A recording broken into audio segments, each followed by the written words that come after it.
Eyebrow তুলতে গিয়ে আমার আইব্রো কেটে পুরো রক্ত বেরিয়ে গেল। তবে চিন্তা করো না, চারকোল মাস্ক দিয়ে আজকে আইব্রো ওয়্যাক্স করবো। Charcoal mask with eyebrow wax. চলো, সামনেই তো পুজো চলে এসছে। আর পুজোর সময় দেখো পার্লারে এত ভিড় থাকে না, আমার ওই ভিড়ের মধ্যে গিয়ে আইব্রো টাইব্রো করতে একদমই ভালো লাগে না। তাই জন্য ভাবলাম ঘরেই আজকে আইব্রোটাকে সেভ করব, মানে ওই ফেসিয়াল রেজার দিয়ে। এটা করতে গিয়ে আমার তো আইব্রোটা কেটে পুরো রক্ত বেরিয়ে গেল। তা দেখে আমার প্রচন্ড ভয় লাগছিল। ভাবলাম না, এইভাবে করলে চলবে না। আজকে একটা নতুন আইডিয়ায় আমি আইব্রোটাকে ওয়্যাক্স করে তুলে দেবো।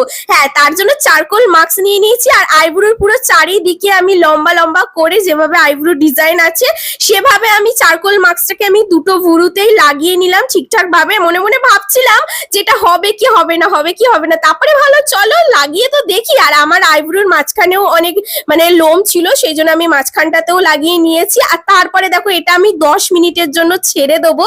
এটা তোলার আগে আগে ভালো করে শুকিয়ে নেবে, যাতে এটা তুলতে সুবিধা হয়। আর তারপরে দেখো, তোলার সময় কিন্তু একটু লাগবে, কারণ অনেক ছোট ছোট হেয়ার থাকে, তো সেই জন্য একটু লাগতে পারে। আর আমি তো ভাবতেই পারিনি, বিশ্বাস করো, যে আমার এই আইডিয়াটা কাজে লেগে যাবে। দেখো কত সুন্দরভাবে আইব্রোটা হয়েও গেছে।